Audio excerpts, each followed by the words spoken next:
evening, everybody. It is Sunday night, 9:30, and welcome to the APAT show. Leigh, we have a very special guest in the house.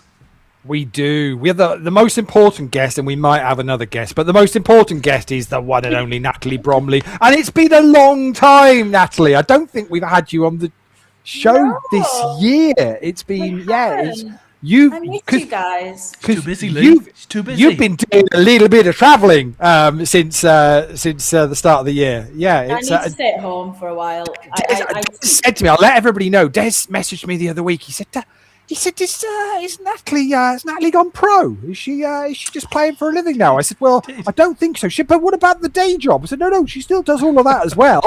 But yeah, how she fit in, Leigh? Maybe we can find out tonight how she fits it all in. Yeah, we will find out. So yes, so warm welcome to you, Natalie. Great to have you back on the show. We are hopefully expecting Dan Williams. Dan is off to Vegas tomorrow. So I did say to him earlier on in the week, I said, will you have all your packing done if you come on the show on Sunday night? He said, "Oh, I'll be done well in advance." And about 20 minutes ago, he said, "I'm running a little bit late." So hopefully Dan will be able to jump in the next hour or so. And we can have a catch up with him. Unfortunately, folks, no satellite running tonight on Sky Poker. I think it's just everyone's hot and bothered with the bank holiday weekend, to be perfectly honest. And there is a whole load of poker going on everywhere else, both online and especially live this weekend. We were just chatting about it before we came on air. And so loads going on. So fully appreciate that everyone's got other things to focus on. And we're still a couple of weeks away from the next APAT event, which is going to be APAT Coventry in 3-4 weeks time. So a little bit of time to go on that. So, but what that does mean is we can have a good old natter for the next 60 minutes. We'll have a little bit of a chat through the end of the football season. For some, it ended a number of weeks ago. For some, it ended a number of months ago, to be beautifully honest. But we'll have a quick chat about that. We'll try and update the fantasy football. As it wasn't a dig at you, Natalie, to be honest. It really could have been any one of the three of us, to be honest, Natalie. I was going to say, absolutely take your pick this season. We'll see if we can update just where we are with the APAT show fantasy football. All of that will get officially done tomorrow once all the leagues have finished updating, and I will sort out all the prizes for everybody there. Obviously, Tristan is interested in that one because he was trying to chase Mark Porter at the top of the league. And we had the cup final, which was Shirley versus Paul. So I'll let you know how that's gone on as well. We're going to have a little chat through the upcoming World Cup, see what Natalie makes of all of that. Can't think who she'll be supporting. Not got a clue.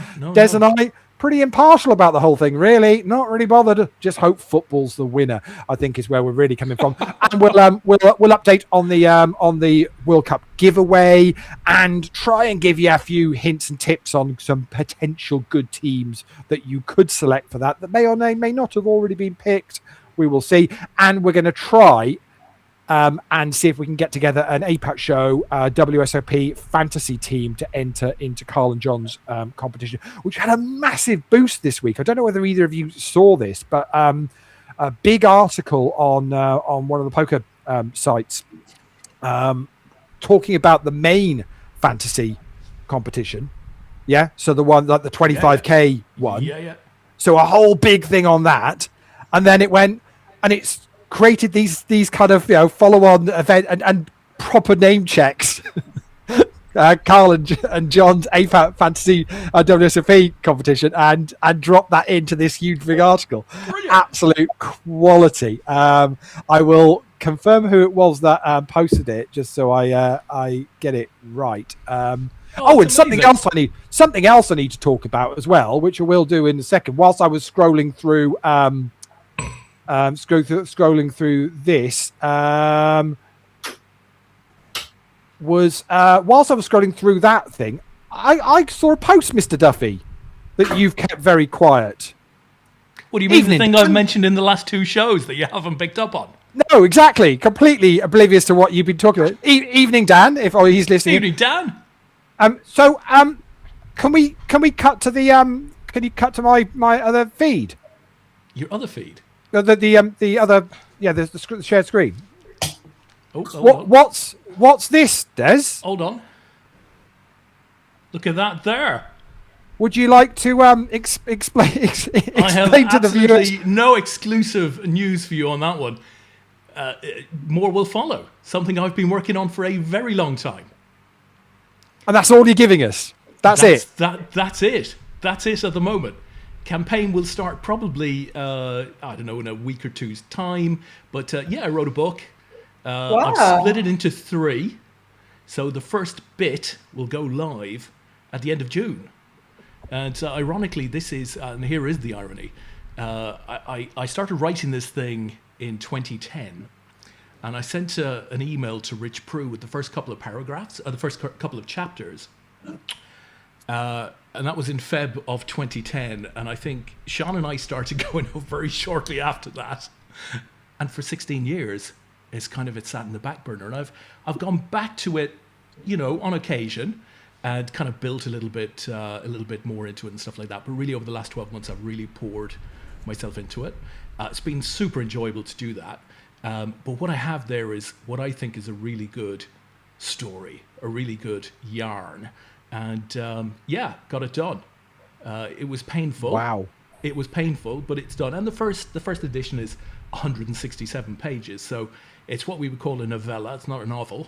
But I think it's a really nice, tight, enclosed story. So I'm looking forward to people reading it, assuming that they will. And of course, the joke that I had with Carl, because Carl, asked me for my entries to the fantasy poker comp. And I said, I'm not sure, Carl, but I said, look, I'm about to launch this thing. I'll give you a couple of reader copies and, you can give them to some winners. And I said, we'll give two copies to losers. He thought that was quite funny. He said, Des, would you consider signing them? And I said, I don't think so, Carl. I think that might reduce the value significantly. But yeah, wow. I'm excited. I'm excited. I'm super excited now to get hold of a copy and see what it's all about. But yeah, that was completely. You genuinely dropped that into the last 2 shows, and I've been completely oblivious to it. Yeah. Brilliant. Yeah. That's about I right. did. Yeah. But I kind of, we were deeply into other stuff, and I said, I wrote this thing, but I'm not the person to be out fronting this stuff, but I've put a lot of effort into it. I'm quite happy with it. I think it kind of reads well, but we'll see. Phenomenal. You absolutely should sign those copies, by the way. So no matter the author, no matter the place in culture where a book sits, a signed copy from an author is one of the most beautiful things that you can own. And if somebody reads it and they've got it signed by the author, that's a really treasured possession. But I'm incredibly sort of embarrassed by the whole thing at the moment. No, I'm perfectly honest. That's incredible. It's Des, my only question to you is, it seems like the speed of the production of this novel is you reckon 16 years is a bit long. Of ChatGPT. Is this something we should be thinking about? Or seems like you managed to finish it when ChatGPT came out, Des. I tell you what. I mean, AI's been a tremendous help. But from a research point of view, not to write the book. I'm joking. No. It is phenomenal. I doubt that I would have got it done without it, to be honest. Yeah. But, you're talking about research, timelines, all of that sort of stuff. It's just phenomenal. And just tracking progress and getting it to challenge you, getting it to review your stuff. So you write a chapter, you get it reviewed. It's been an excellent. Well, I remember when we had Rob Needham on, friend of the show, and obviously who's now working very heavily with Natalie on the Party Poker Tour. That when the books that he wrote when he was on the show, and we launched some of the stuff on here for him and helped support that. Yeah, and he talked through the process of it all. It's it's exciting thing to do. Well, good luck with it. We can't wait to see. The reason I went back in that page was to tell you that it was Poker Pro magazine, and it was Jason Glatzer that wrote the article, and put a superb bit in for the boys. So we'll lovely. We'll have a chat and see if we can come up with our pick up see if we can get a 10 for the APAT show team as well as we go. So that's the plan for the next sort of 50 minutes or so. I think on this rather warm Sunday night. I mean, Dan, as for you, I mean, obviously, you're heading off to cooler climates tomorrow. Yeah, absolutely. Well, I'm not sure. I haven't checked the temperature actually, but I'm hoping it's a bit cooler. It's been disgusting today. not been fun at all. Hands up, who's sat here on this call now? Oh, it's Just in a t-shirt.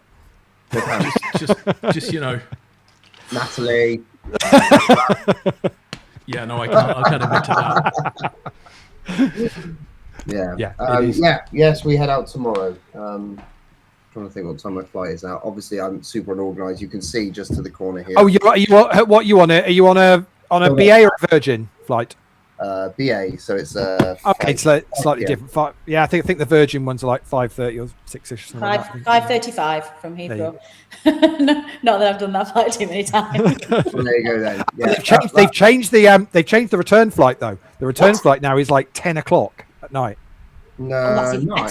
Or maybe I'm on the Virgin. Yeah, it's great, isn't it? No. I was when they said, they changed my flight. I was like, oh, where's this going?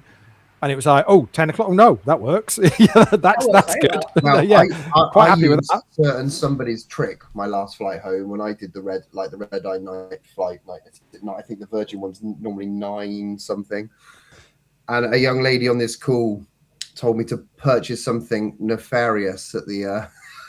I've got to stop telling people to get this. I really do. It was the best thing ever. It's amazing, right? I slept the whole flight. I've never slept on a flight ever. I can't sleep a wink. And I slept the whole flight, woke up at 4 o'clock the next day or whatever, with your time difference, and was absolutely buzzing. I got off that plane, got in the car, loving life. It's the most amazing thing. There are a significant proportion of the UK poker circuit go to a certain store in McCarran Airport on their way back from Vegas, and they send me pictures every single time and say, you are my hero, thank you so much for this, and they just sleep the entire flight. Listen, I do think the very first time I got it, I think it wasn't until some time afterwards that I realised that it wasn't just the specific item that helped me sleep. I hadn't been to bed for like 3 nights before I got yeah. So you were pretty much okay. Yeah. I hit it pretty hard on the way home. But yeah, no, that's I've got 3 bottles upstairs for when I'm Look at Dez's face. I was going to say, Natalie, was it my book? Look at Dez's face. Yeah. It's a sleep drink that they sell in McCarran Airport. Now, listen, we all know that things that you can get, medicine that you can get over the counter in America is far superior to anything you can get on prescription in the UK. Some things you need to know. I'm amazed I've not been stopped yet, because I usually come back from Vegas looking like I'm some kind of drug smuggler, because I bring like Advil, because that's far better than Nurofen. I bring this cream that I get for my eczema, which is amazing. I bring this sleep stuff, and it's a little bottle. It's just called, I think it's called something ominous, like sleep potion or something. I don't know what and is it called. like a drop, or do you drink it? It's a bottle. It's like you inject it? In through your toe. Is that the way that it works? Yeah. It's into your temple. Like the yogurt drinks, like the Actonel, and then it's like that, but a little bit bigger. So you down it. I'd say probably. I usually take it at the gate just as I'm about to get on the flight.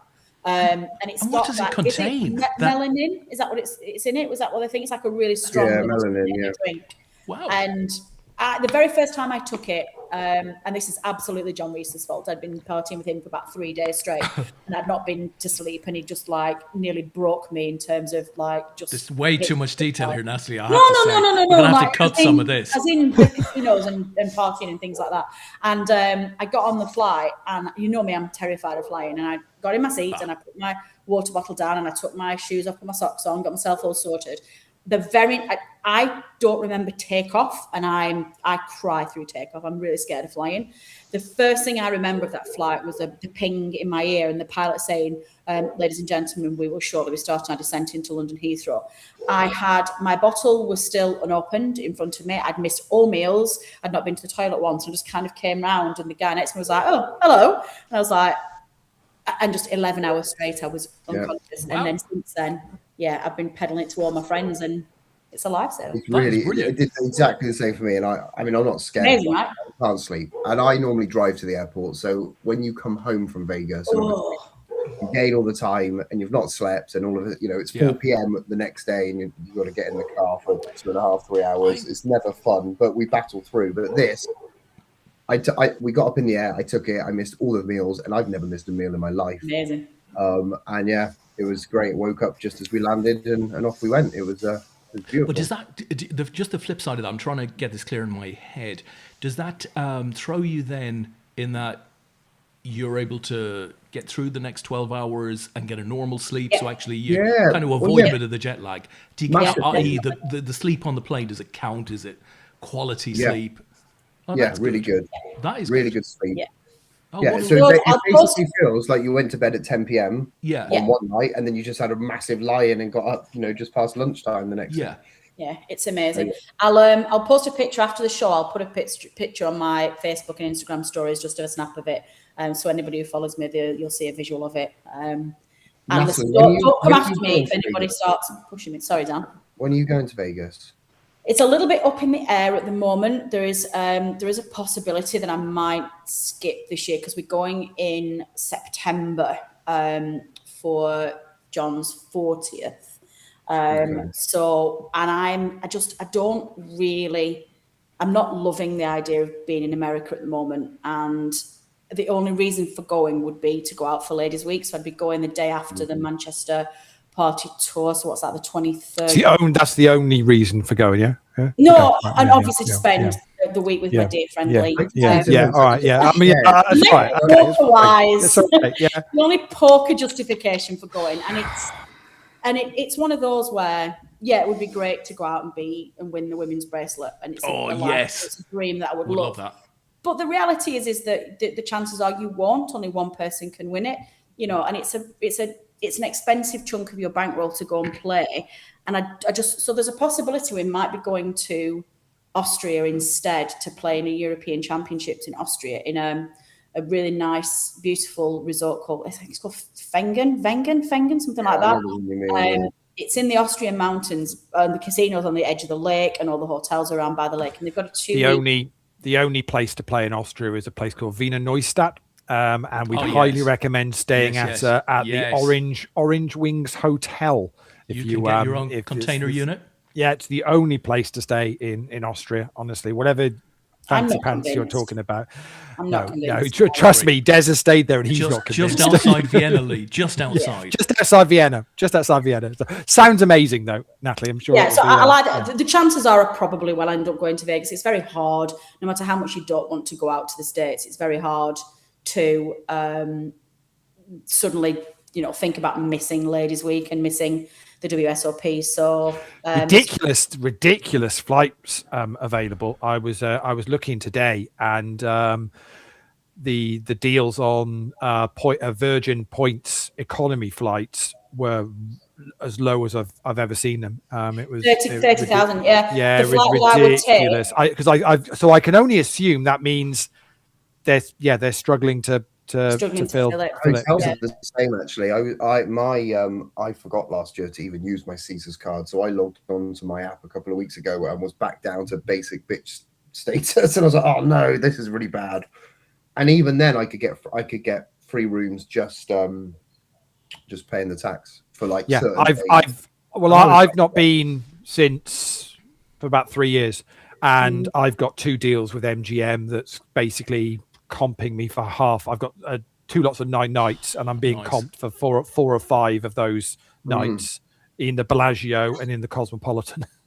I really think they are struggling. And if you look at the kind of the media talk around the actual World Cup itself, they're talking about numbers are down. There's plenty of hotel rooms at the moment.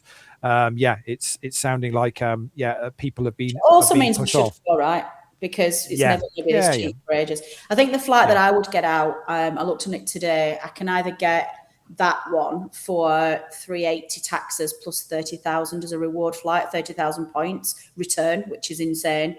Or if I wanted to do the hotel package, the Virgin Hotel with no resort fees is still 1,100 for a week with flights and hotel. Natalie, my offer is still available.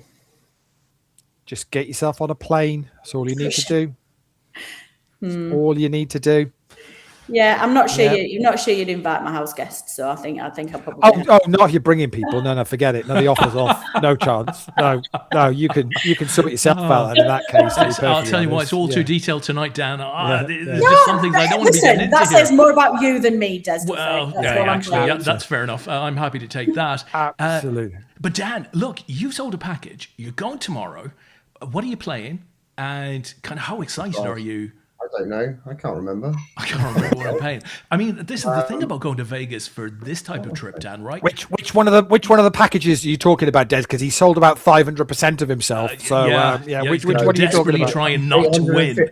Which WhatsApp group are you in, Des? Which one are you in? Just so we know. It's a good point. People still coming in today. I think I might be about 212% if I kept staying on.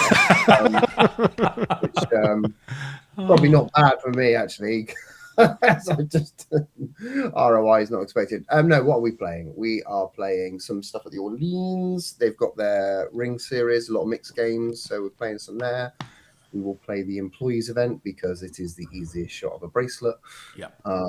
So it'd be crazy not to play that. I think we're going to play the Millie Maker, the little one, because I think, let's be honest, pulling a $1 million bounty just seems fun. Pay the mortgage off and have a nice life. That'll be good. A couple of other WSOP ones. I'll play the Deep Stack, and then I think I can't even think now. I think another mixed game at the Orleans is basically mainly stuff $500, $600, $700 tournaments between WSOP and the Orleans. So we get a bit of Hold'em, bit of mixed games. How long are you gone for, Dan? 10 days. 10 days. Oh, beautiful. Are they going to let you in with the tash? I see Tris has mentioned there. You could have what is had this? Scrub off that dirty mark off your upper lip. Are they going to let you in?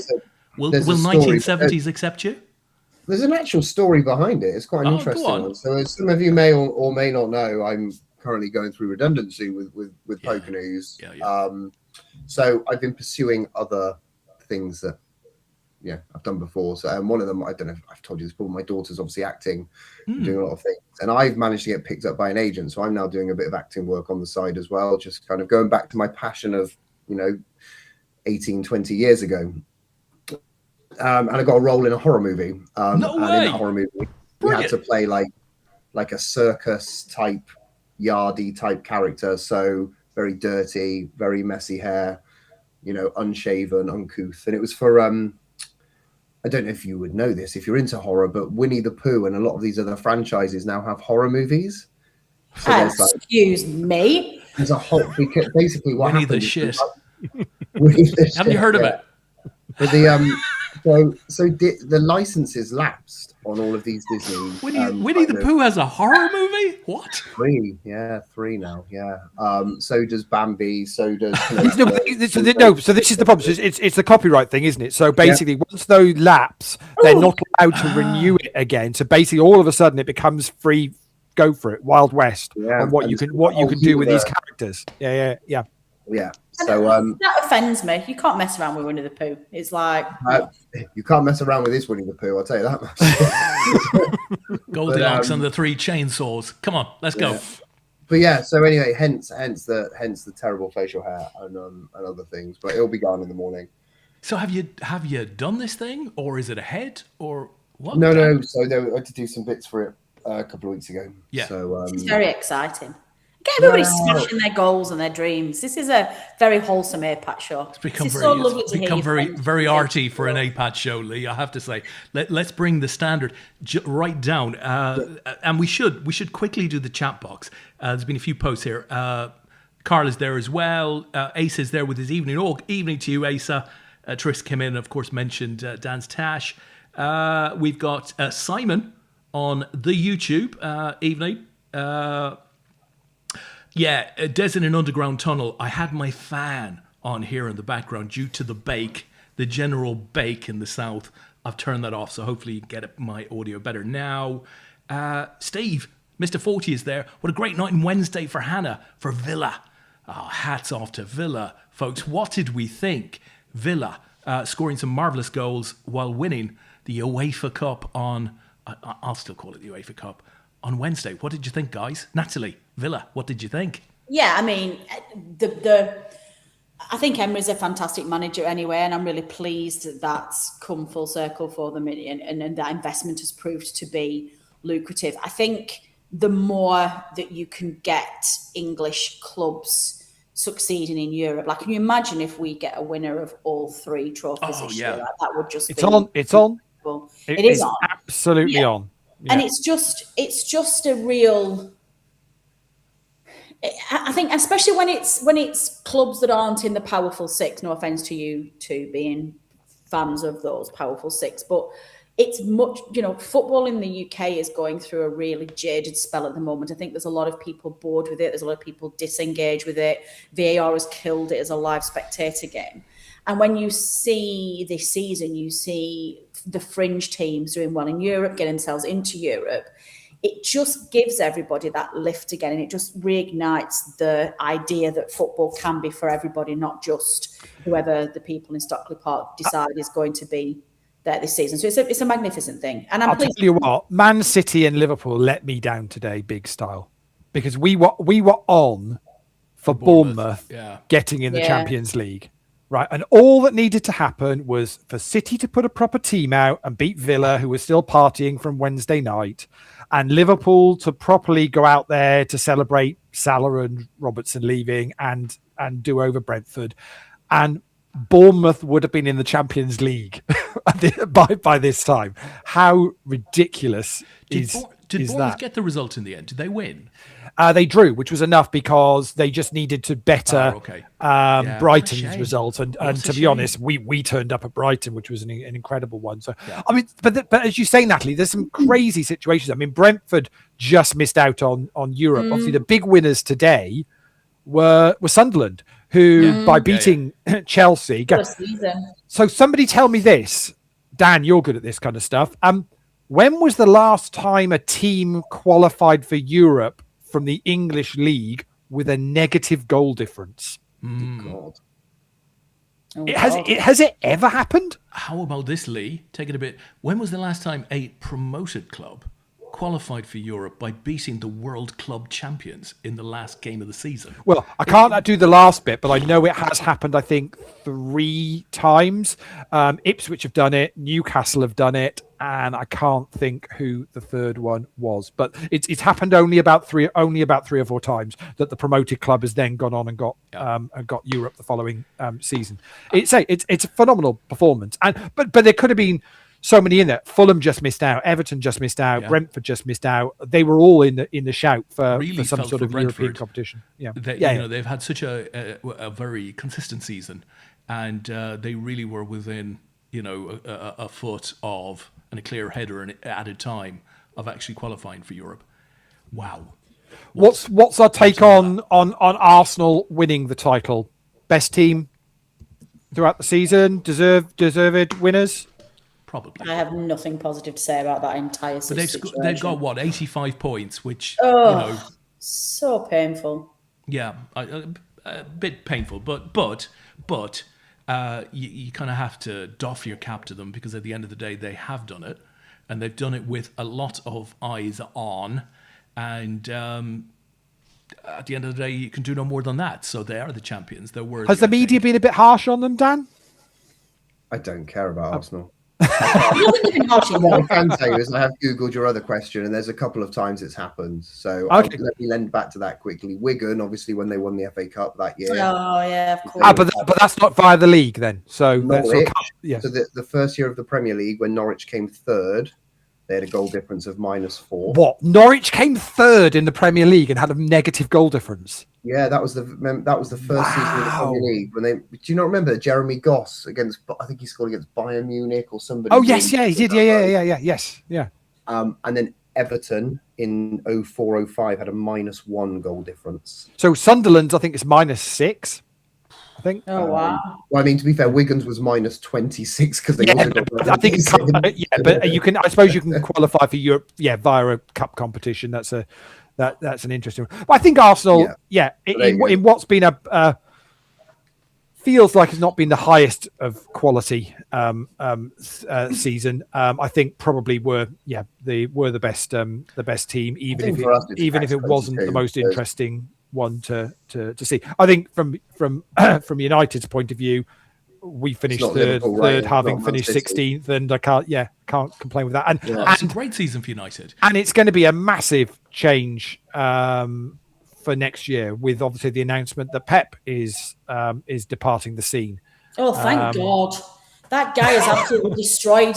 Honestly, when I'm sat here watching League Two sides trying to play out from the back and play tippy-tappy, sideways, pet ball, I'm like, this game has lost its head. Hold on, isn't that the style the company used to bring in Burnley up? There, yeah, I've got nothing nice to say about that gentleman either. So let's. I go to watch Forest Green. Forest Green, like.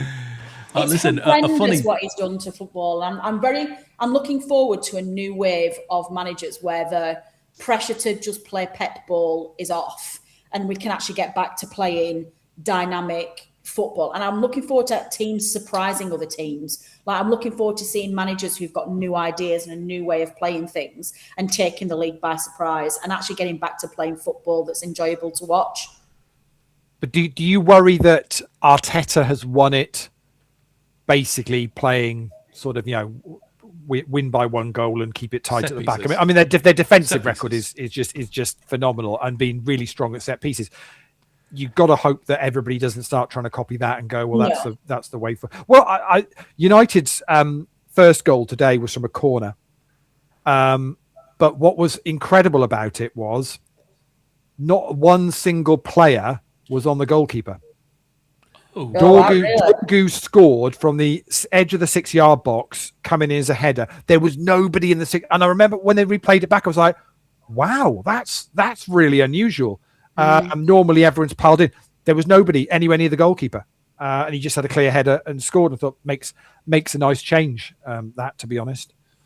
Yeah, I think for me, I get a little bit precious about this, and I appreciate I do, but it irritates me a little bit that for 8 years Dyche played the football, obviously not at the same level of quality, but the same style of football that Arteta and Arsenal have played this season, and we had nothing but dinosaur football, get them out of the league, it's the worst football. And then when it's one of the powerful sides doing it and winning the league with it, it's applauded. And one of the things that I enjoy about the seasons that we're not in the Premier League is it's just very nice not to just have to listen to that nonsense and that just unbelievable bias towards the bigger clubs in the league. And I think it's just been I'm very jaded with the Premier League at the moment. So I'm very jaded with football. I'm really hoping that a really good World Cup, if we can manage to get one over in the crazies. Well, before we talk about the World Cup, let's carry on with the Pep bashing, because that guy completely ruined the final day of fantasy football today by pretty much not just benching some players, absolutely, just decimating his side. Completely dropped Haaland and Guehi and Riley, all stalwarts of lots of teams, which made it a proper ridiculous final weekend. But I think I can safely say, Des, having just had a quick little look at the APAT show leaderboard, I think Mark Porter is going to be top of the table. He scored 44 points this week. It's still processing a few bits and pieces through, it might change a little bit. But I can't see anybody. He was 44 points ahead, so I think we can pretty much safely say Mark is going to be the winner of the league. But the all-important cup game. Oh, here we go. This is the one then. So Paul is currently got a score of 54. Come on, Cheryl. Shirls has a score of 55. Oh, no way! It's not confirmed yet, is it, though? It's not confirmed yet. Wow. However, I've already had, this is like what happens in politics here, Des. I've already had a message from Paul saying he's dead because he made extra transfers this week.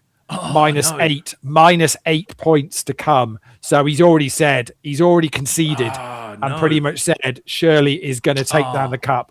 So I think we can safely say Shirley is our cup winner for this season. Yay! So very well done. And to be honest, Shirley. Either Paul or Shirley, brilliant winners. But go Cheryl, just on this occasion. Go Shirley. Go Cheryl. Yeah. Well done, Shirley. Absolutely. That is the way to look. So Great congratulations, Leigh. Yeah, it was good. Great We'll competition. run it again next year. I mean, we ended up with. I mean, I don't know whether how you keep. Let me see if I'll we go can back see. on. There you go. Yeah. No, I was just going to try and see how many we get. Hundreds in the league. I was just going to count up how many. It was 174. join the Phenomenal. league this year. So cheers to everyone for doing that. And that's the fancy done. But of course, there is more competitions still to come. If you've not yet entered the APAT Show World Cup giveaway, then head over to Poker Raffles and you can do that. I don't know whether either of you have entered this yet. I have, but I forgot who I got. I haven't done mine yet, but I will do my usual. So this is my little bit of a talk. So let me just explain. So many people have gone for the favourites to the point whereby I think there's like the top 2 teams have been picked by like nearly over half of the picks of the players so far. That's not going to get you lots of money because you're splitting the prize with everybody else that's made the same pick as you. So you've got to try and find somebody that a country that's going to go far, but not many people are going to pick, because then you can you're not splitting the money with many teams. So for anyone that doesn't know, how this works is it's free to enter. You can just pick one of the countries from the World Cup, and that is your country. Each of the countries earn site credit based on how they do in the tournament. So there's a £1 for every point they get in the group games, £5 if they qualify from round of 32, £10 if they qualify from round of 16, 15 for the quarters, 25 for the semi-finals, and 50 if they win it. That's accumulated. So it's not just £50 if you win it. No, if you win it, you're going to get 50 plus 25 plus 15 plus 10 plus 5 plus or £1 for the point, plus you'll also get £1 for every goal your team scores in the tournament. So that will create a pot of money for every country, and we will then share that between everybody that's picked that country. So what you're looking for is a country that's going to go reasonably far in the tournament that not many people are likely to pick. We've already had, I think we're up to like 66 entries so far for this, but nearly half of the countries haven't been picked yet. So that's the point. You've got to try and find someone with a little bit of a little bit of chance of going a little bit further. Now you can go to many different sources to find that. I just happened to go on Skybet and to have a look and see, okay, well, what odds are they offering on teams reaching the round of 16, for example? And you can get odds on, like they think the USA odds on will get to the round of 16. Switzerland are odds on to get to the round of 16. Mexico are odds on to get to the round of 16. So there's plenty of teams in there. Even if you went for somebody that's a little bit, well, maybe 13 to 8, the Ivory Coast to get to the round of 16. Yeah. So they're saying they're probably going to get through the group stages and maybe through, whether they get through the knockout stage. So these are the types of countries, if you have not yet entered and want to give this a go, they're the type of ones where you're going to get £1 for every point they've scored in the groups. You might pick up a £5 or a £10 for the knockout stages plus some goals. So you could end up with a pot of money, 20, 30 quid's worth. You could end up getting all of it or half of it, and not be sharing. I think we worked out, Des, didn't we? The maximum a team can probably earn is about 150 quid, something like that. But if it's one of the 2 favourites at the moment, there's like 15 people have picked them. So you're sharing it lots of ways. So just if you haven't yet entered and you want to give it a go, it's free to enter, one pick only per person. But have a little think about it. I want to change. Can I change my selection? I don't think many people would have picked the team I picked, but I think I found an absolute gold mine. Me too. I would go for a real outsider, like, I don't know, England, maybe. No, I'm going to say this. Sorry, Natalie. Sorry. I just saw her face. I think Morocco is the team you want to go for. Yes. They'll come in their group, and then they'll end up playing. I think they play the winner of donkeys anyway. Do you know what's funny, Dan? I didn't pick them. That's not who I picked. Des asked last week when we were on and we were chatting about this, and he said, "Well, who would you know?" Morocco is who I said would be my. I was suggesting Norway, but I suspect a few people will get Norway. See, I think Norway's not a bad shout. I mean, they've got Haaland, they've got some decent players in there. You might get a few people in there, but they could do a semi. I mean, and bear in mind that because it's like there's 48 countries and 38 of them get through to the knockout stages. So I think those group games are going to be fairly, probably one win is probably going to get teams through. So I think you might find it's quite an open. Norway's not a bad shout, because if they come, if Norway come runner-up in their group, which is probably where they'd finish, they actually play another runner-up, and the runner-up of the Germany group, which is Ecuador, Ivory Coast, and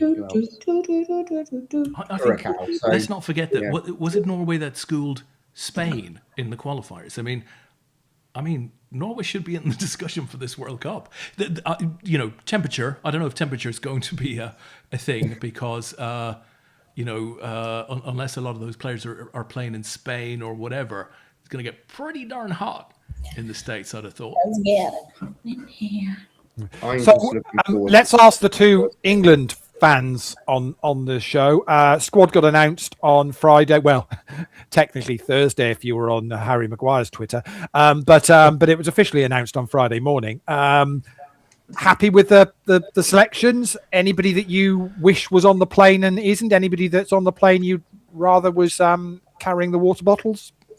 Probably would have picked Lewis Hall, I think. But other than that, it is what it is. I don't have a particular problem with the players that got dropped. I think it's a risky strategy, but sometimes you've got to take, and that's one of the things that England traditionally has never done, taken risks. We've played it safe in every single major tournament we've ever gone to, and it's not won us anything. I hope Jordan Henderson gets minutes. Yeah, he's the one I'm not 100% sure why he's there. If Jordan Henderson doesn't get minutes, and he's there for, well, as people are saying, the vibes, then they've missed an opportunity to not take a Gibbs White or whatever and take Henderson as a coach. Yeah, and have him in the camp. But so I genuinely hope he does play minutes, and it isn't that he's there. He'll play the last 20 minutes, won't he? Holding a 1-0 lead in a tight game. He'll probably get some minutes, but I think if you sent him as a coach, or if they took him as a coach, Leigh, by default, he would immediately be in a different camp. Coaches aren't going to be sort of with the players all of the time and stuff like that. I think he's almost like the coach's man on the inside sort of thing. And given how many mistakes apparently England have made in the past by, just bringing their best footballers. Yeah, I think you've got to kind of applaud Tuchel for genuinely trying something different here. But he said he came out and he said England this is not a squad about picking the best 25 footballers that are English. This is about picking a squad that can win the tournament. I think the most interesting pick for me was Ivan Toney. And I like Ivan Toney, but he seems to have come from left field. Because he's been out of he's been playing abroad, but he's had a fantastic season. But I like him. He's physically. I don't think it's left field, Des. I think it's Saudi Arabia, but like, was he part of that? Oil field. Was he part of the sort of extended squad that Tuchel brought together for his last two friendlies? Des, I was in the 55 man. I was in the 55 man long list. You were in there, obviously. Yeah. But I don't think Tony was. Tony, hey Tony. No, I don't think he was either. No, I don't think he was. I'm feeling pretty confident about the starting 11 and the likely start, whether or not whichever permutation you do, whether or not we have Bellingham or not have Bellingham. I think that's pretty much depends on how we approach these games. I think the squad's weak. I fear for our options in the event that we have injuries or suspensions, or we're just a little bit out of form. But I think the starting 11 pretty much picks itself, and I think that's good enough to compete. I think we'll get to the semis and see what happens. Get to the semis. You're in the discussion. I'd be delighted with the semis. Yeah. I'd be delighted. We've got to get rid of this this obnoxious nature of ours and this mentality that we deserve the World Cup and that we should be going into it winning it. Let's get that stupid pressure off. And I think Gareth Southgate was very good at that in his reign. We'd all love to win it, but why are we setting ourselves up for a fall? Let's just take it one game at a time. And I think we should be applauding the fact that if we can get this young squad to the semi-finals with a new manager and a new strategy of playing people who are in their best form at the moment, and actually a very good team that gels together, then that's a wonderful thing to be applauded. So I'm I would agree. And I think the odds, I know England, I think they're third in the odds, but those odds are always slightly tainted because Rankings, but I think what you can safely say is I think Spain and France are the two favourites, but I would then say England, Brazil, Argentina, and probably Portugal are probably all much of a muchness after that. Yeah, I would suggest. Yeah. I mean, I just like the fact what he's done with the wing backs, left backs, right backs. The fact that they're all interchangeable just gives us some options. And normally we take 2 absolute left backs, 2 absolute right backs, and then if we're absolutely in a ping, we'll switch one of them across who isn't comfortable, or we'll put Trent Alexander-Arnold in midfield because we've got nothing better to do with our day. You can't now.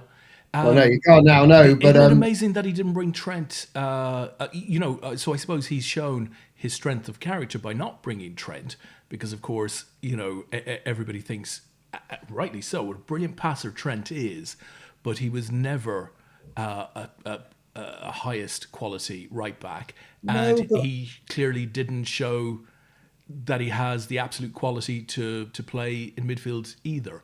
I think what he's done here, Des, by having players like Spence who can play left or right back, and Livramento from Newcastle can do the same. He's basically I like him. There's 2 spots in that squad that normally we take 4 players for. We're only taking 2, and then it's allowed him to pick people like Madueke, obviously Rashford's back in, Gordon, players like that, where we've now got options. If the game's not quite right, we don't need to play around at the back because you can interchange these players and they're comfortable and they're safe. Yeah. But all of a sudden you can bring on an SA and it's the right style of what we need in the game. You can put Mainu more attacking and have Elliot Anderson back. I think it just gives us more attacking options to change the game when we need to change it. I agree. Southgate just had his set people, right? And it was the same subs. At 66 minutes, he might decide to get it out and it would be, the same substitutions every which way, and it doesn't give us anything. I think this gives us a lot of options. Yes, it's less known as an entity, but maybe that's good for us, right? Most of these teams know how to play a Foden, know how to play a Trent Alexander-Arnold. Well, Morgan Rogers out and get him running at people, that might be something that they're not as comfortable with. So, look, I was a big critic of Southgate's, and I think what a record, though. And he nearly got you there. Record. He nearly got you there on a number of occasions. What a record! Euros and World Cup. Yeah. Just one more on squad goalies. Anybody surprised that he didn't go for Antinami? Not based on the past. He's finished, mate. He's finished. He's not finished. He's only 27. I think the keeper situation's been pretty solid for a long time. I think particularly with keepers, they're very strict on having the keepers who've come up through all of the youth ranks, aren't they? Even more so than I think some of the outfield players. So I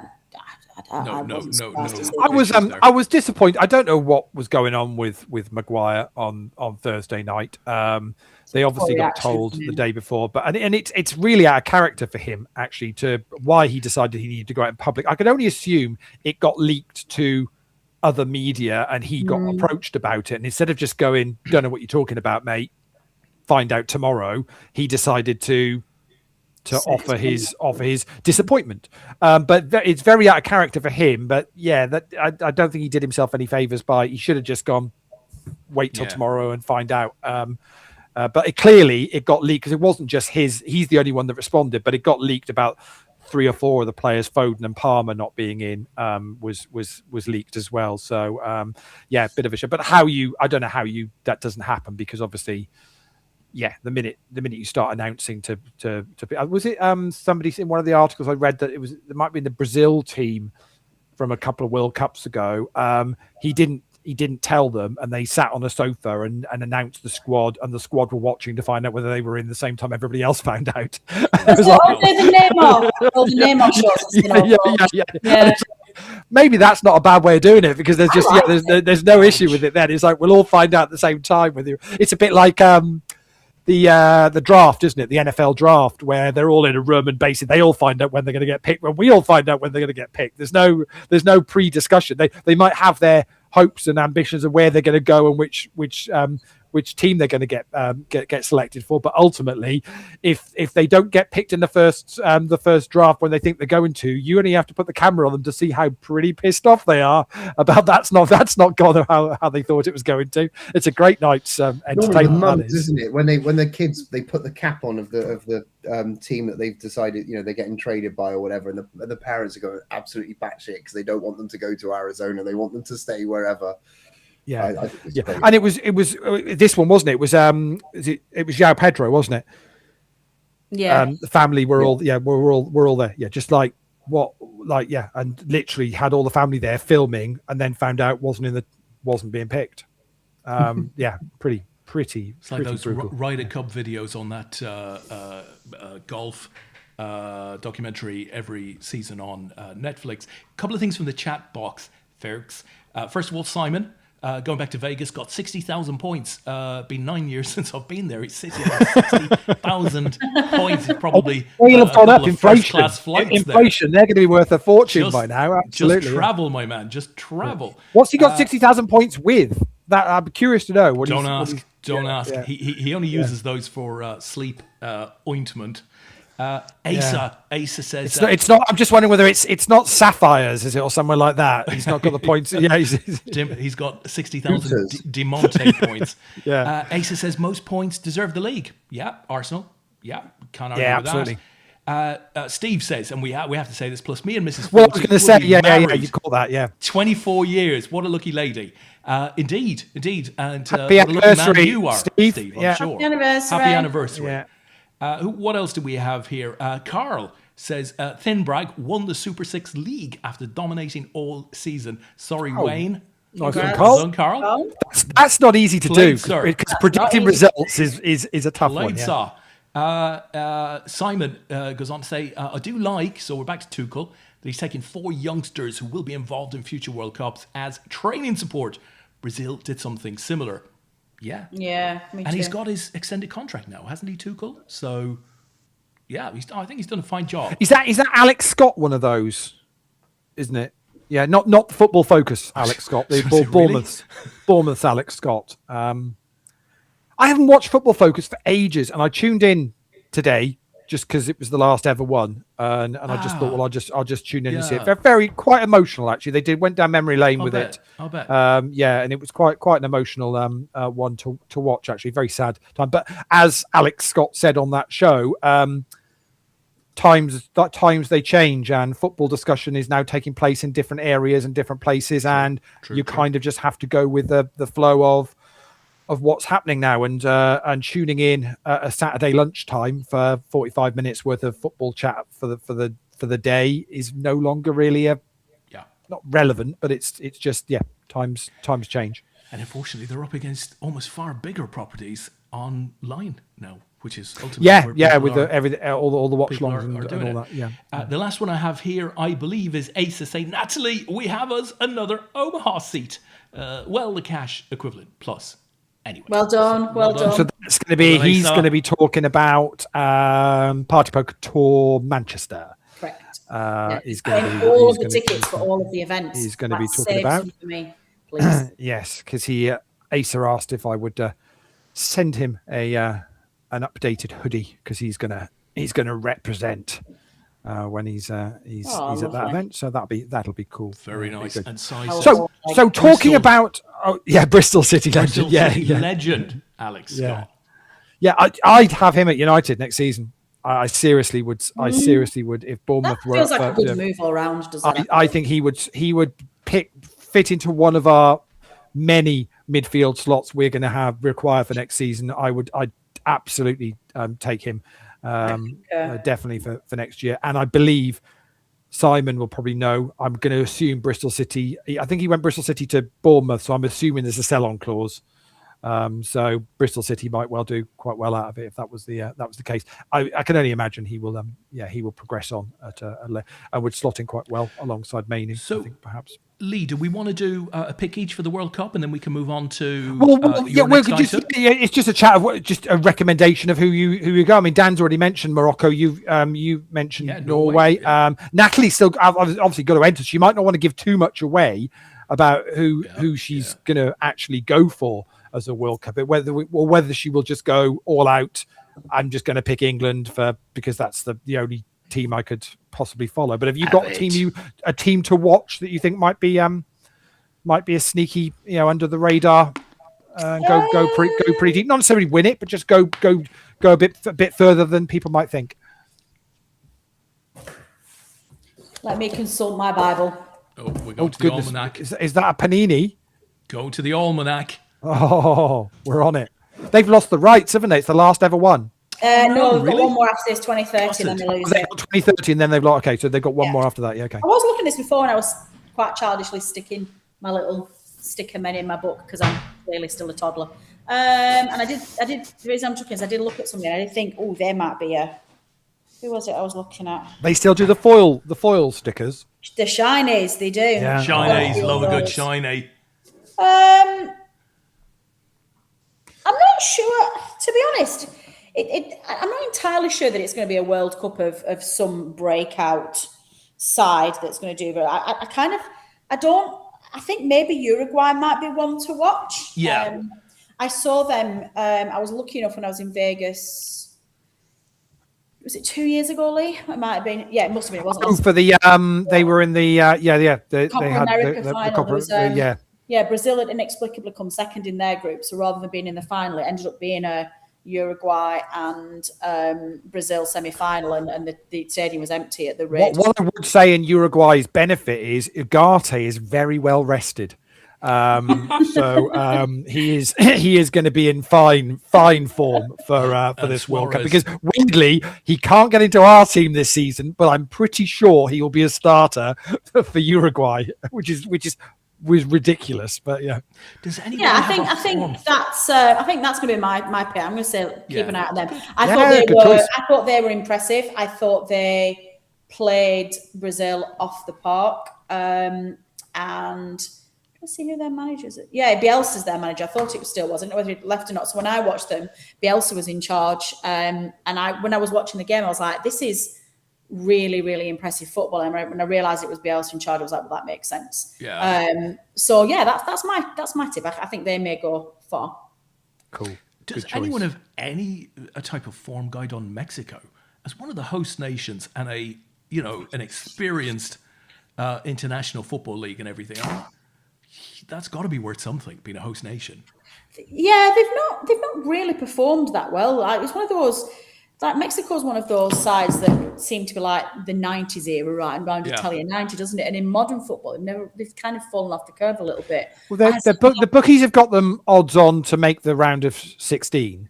So you kind of would imagine as a host, they've got a reasonable group and they've got to be at home to get through. Yeah. For that, assuming they top the group. And nobody else will be able to get there because they've got to get through that wall, the one that Trump built. So that's not going to be easy. It's quite a little wall, though, Leigh. For people to get there, is it? Wall. So, yeah. In parts, very small indeed. You can just step over that thing. That's me banned from flying into Vegas in 4 weeks' time. Now I've mentioned Trump. That's why I didn't say anything. I was like, I've still got plans to get there on the 23rd. So. What do you think, Dan? Tell us what you think. No.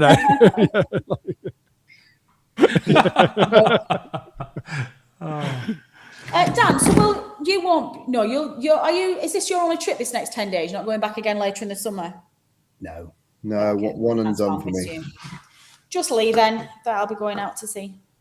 Assuming you do. Tom will be out there. Yeah, I might go to Austria instead. We'll see. Plenty of options. There's a lot of people going to be out there. I was chatting to Karen Balby the other day, and she's having her first trip. Oh, brilliant! Out this summer. So that makes a difference actually. So that's cool. She's out that same week. They're out there for the LPPL stuff. So yeah, she's looking forward to it as well. They're staying at Harrods, I think they're staying. So. Amazing. So there are some deals out there. I think, and I'm going to absolutely jinx this now as well. I think as one of, obviously in terms of going out for Ladies Week, I genuinely feel like my poker's probably one of the strongest it's been for a long, long time. And I feel like I could genuinely go and do that Ladies Championship a good go this year. Why not?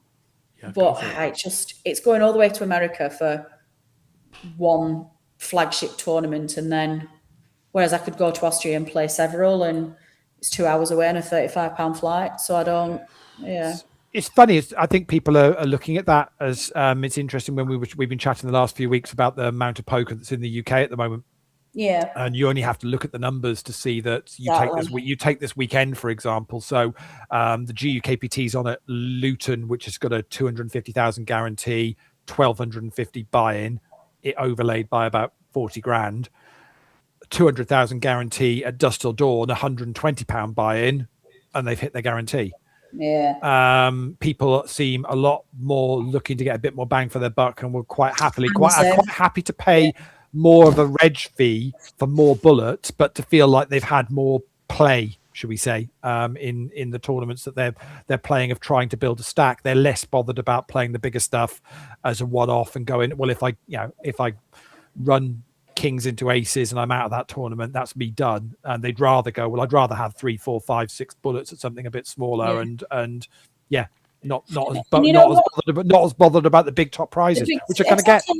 And but the numbers in the mid range, the $500/£500 less events, the numbers are bigger, so the prize pools are getting inflated, and so there is still good money. And I think times are really tough at the moment, and we should all be very mindful with what we should always be mindful of what we spend. We should be very careful that we don't spend above our means, but just trying to live and trying to eat and trying to heat your house and have a family holiday or whatever it is that you want to do is really, really tough at the moment.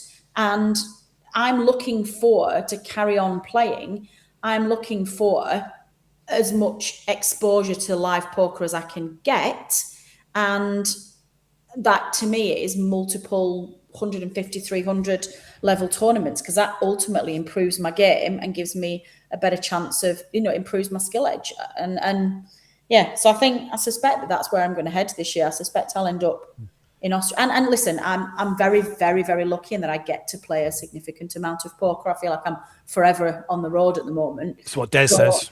Yeah. Pro Leigh. So I don't need to go to Vegas for the 19th time and play one big tournament. I'm going to get to play some amazing tournaments across Europe this year. So speaking of those type of, but I would be wrong of me not to mention, we've got a couple of them up on Poker Raffles, one tomorrow night. So obviously the Spring Cup at Dust Till Dawn has been this weekend, but next weekend, well, actually the first day one starts tomorrow, if I'm right. It's another DTD 300, which I think is a 250,000 guarantee. We've got a seat for that on Poker Raffles tomorrow night. The following Monday, we have got a UKPC 500 seat, which is a $500,000 guarantee, 560 buy-in, $500,000 guarantee. We've got a seat for that coming up. And then the week after that, we've got our Party Poker Pro package worth £1,500. So we've got 3 amazing draws in the next 3 weeks, all into that type of buy-in with the 6-figure guarantee between the sort of 300 and 500 buy-in range. So yeah, Philly Boots, if you want to get involved in any of those, along with the regular weekly APAT Players' Choice as well, with Coventry coming up in a few weeks' time. And I can confirm that the wonderful Sophie Clark is going to be hosting in Coventry for us. Oh, excellent. And looking after everybody in Cov, which is on the 19th to the 21st of June. So yeah, that's only going to be 4 weeks away. So yeah, if you fancy getting a quick shout out as well in terms of APAT events. I made a very last minute decision to go out to Ash for the last bank holiday for the tournament there. What an absolutely incredible weekend of poker. I wonder what she was going to say for a minute, Des. I thought we were about to get. We were about to point her towards customer care. Never in doubt, Leigh. Never in doubt. Tom.Brady at apat.com for any issues. Yeah. No, it was a fantastic location, even once I'd got myself from Prague Airport on the road, on the wrong side of the road. How was it driving through Germany? How was it going through Germany, Natalie? Was it good? I made sure I didn't go via Germany. I did a good job there. I got signed up. But it was. And what a great casino, what a great team. There was it was a really nice mix of long-standing regular APATers. So we all got together with some fantastic locals who made us feel really welcome. We made some new friends there. And I don't think enough is said of that. When you get a really great APAT event like that together with some of the people you've been friends with for years, it's one of life's incredible pleasures. So thank you for hosting that. And get on board, everybody. Get out. Well, I have been banging on about Ash for as many years as I can remember, because it's Sandra and the team out there do an incredible job. And we're debating going out later on in the year if we in one of these imaginary spare weekends that apparently we've got at some point between now and December, which I don't think exists, but I'm being overruled on. We're going to go out there for a weekend and play one of their just a regular championship events. It was that good. So yeah, awesome. maybe towards the winter where we can get into Prague and do the Christmas market. Well, we've got one more event out there this year, which is end of September. I want to say, I think it is for the German championship. But as I say, if you can tie it in with Germany to go to that. If you can tie it in, no, you're okay. You'll be all right. But you are a pro, end of September. What dates? I'll go on to APAT.com. It'll tell you all the stuff. Don't expect me to remember all of that. Vegas. I think I'm in Vegas. It might well do. There we go. 30th of September to the 4th of October. Yeah. So. No. But yeah, I guess if you can tie it in with a Prague trip, when there's other poker going on in Prague as well, and Prague's fantastic. Well, Christmas markets later in the year too. Yeah, they're great. Prague's lovely. Yeah. Right, we're at 60 minutes, and we haven't yet done the fantasy WSOP, and I did say to you both, that'll only take us 10 minutes. I've got a funny feeling 4 of us trying to pick 10 players might take more than 10 minutes. But let's crack on and do that, because Dan's got a flight to catch, and he's got to finish packing yet whatsoever. So let's start chatting about Fantasy WSOP 2026. It is back. Carl and John do an amazing job of running this. For us, for everybody, over the series. John spends a lot of time putting some great update to the tournaments and that on there of what's going on throughout the next couple of months. It is picking any 10 players, no restrictions. They earn points based on how they finish in all of the tournaments over in Vegas this summer at the WSOP, and then they dish out a load of the cash to the top few teams and throw in a load of added value bits and pieces along the way. And at the very least, you might get yourself a new pair of socks. You could pick one of the spot prizes and grab yourself a pair of socks. And it is as straightforward as that. Now, I'm going to be putting in a couple of teams, but I thought, well, let's put in an APAT show team and see how we do and see how we can compete against everybody else that's entering. So we're going to do that. And I thought between the 4 of us, let's try and put together a pretty strong 10 that we can go for. Now, where you start with this is the question. Where do you go with this? Because obviously there's so many players to pick. But I have a little bit of useful info, because John posted up the other week the top scoring players from last year. So we've kind of already got a good hit list. Now, I'm going to suggest there's a few names at the top of that list that we're all just going to go, yeah, they're a shoe-in. We're not going to have any issues. And then maybe we can then all throw another couple of 1 or 2 into the mix, and I'll get the team entered. I will scribble down a load of notes. I'm going to guess, are we all comfortable that Sean Deeb and Benny Glazer, top scorers last year, are should no. Right. It's got info. It's got insight. I've done a bit of research. 10 minutes, someone became 25. I've done a bit of research. So Sean Deeb's 17 cashes was the highest in this fantasy, but there was another player last year that also had 17 cashes that is not picked by anybody in it last year. This player plays lots of events now. Canadian player. You may know him, Thomas Taylor. Okay. Husband of Haven Taylor, the female player. But can we have Sean Deeb and him? Can we pick both? You can do. I mean, the pool for Taylor is he plays all the stakes and he plays all the mix. So he had 17 cashes last year at the WSOP. But I mean, they range from he was playing 3K PLO, he was playing the $700 Lucky Sevens, the 10K 8 game, 10K PLO, the 25K high roller. Plays everything. Tommy, Benny, and Scotty. Let's just nail those 3. So we saying we'll have him. We'll have Sean Deeb for definite. We're going to have. Are we having Benny Glazer? Is there any reason not to pick him? Sean Deeb's a wasted pick though, because if everybody else picks Sean Deeb and we pick Sean Deeb, then it's kind of you can't afford to not have him though, can you? How can you afford not to have him? But we've got someone else that's got 17 caches. And we can get 34 caches. Yeah, we 34 We caches. can get 17 caches. The hell? Yeah. Who's not a poker player? Maths, man. Well, I don't think you're going to get outvoted on not having. So any reason not to pick Benny Glazer? I mean, No, put him in. is he Dan? playing? Is he playing a lot this year? Oh my He plays a lot god. every year. Every year he's like a He god. spends a lot of time in Dan. Asia now. They're going to be calling you gate at this rate. Come on, be decisive. Otherwise, you're going to miss your plane. So Can I have him? you're not sure about. Okay. I'll work down a couple more on this list. Then we'll go to open. Go I back mean, to him.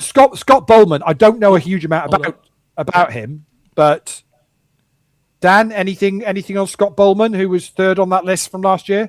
Rubbish. What rubbish that he was third on the list, or he is rubbish? He's just rubbish. I mean, Okay. All right. Well, we won't pick Scott then. What about now? Did Mizraki just have a really good year last year? yes. So we avoid I think this we year. avoid him. Avoid this year. Yeah. Yeah. This feels like this is turning into some sort of dating show rather than the. Has Dan been planted here by somebody else in the group? No. Brian Rust. No. Okay. Anybody? Dan, do you want Start to at the bottom of the list, Leigh, and work your way up. That might be easier. I just Holy think. Christ, I just man. think my issue, right? These are the players that everybody picks. Like they're like what we don't have on here is how often they're picked. But there's so many players out there that when you go through the rankings and you look at the last 3 or 4 years, are getting 12, 15 caches a year, and nobody ever picks them. And they're your differentials that win. But you surely you've got to have 6 or 7 that everybody else will pick, because historically they score points, and the game is in the 3 or 4 others. Yeah, but I think you're looking at it the wrong way. So bring that list back up. Yeah. So if we look at like Mizraki, Rust, Blom, ODB, Sternheimer, they play specifically the high rollers. Now, granted, easier points not because of the fields easy, but because of the amount of players that play those events, right? So the fields are smaller, but if lots of people are picking them, or they don't play as many events, which can happen because they're all sharing their money around, I actually think you've got better options. Like an Alan Kessler is equally as beneficial because he'll play everything and can fumble into the points, or Ismail Bojang, who cashes like 15 times a year, every single year, nobody ever picked, is much better than a Rast that might turn up. Just how are you spelling that surname, Dan? Who, Bojang? Why not just go for? Bojang. He's German. Why not just go for Scotty Wynn and his 9 cousins, like somebody did last year or the year before, and they did quite well. So do you think Alan Kessler would be a good pick then, Dan? Yeah. No, I don't actually think he'd be a good pick, but he plays everyone. But he was the one you suggested, Dan. He's not. I haven't suggested him.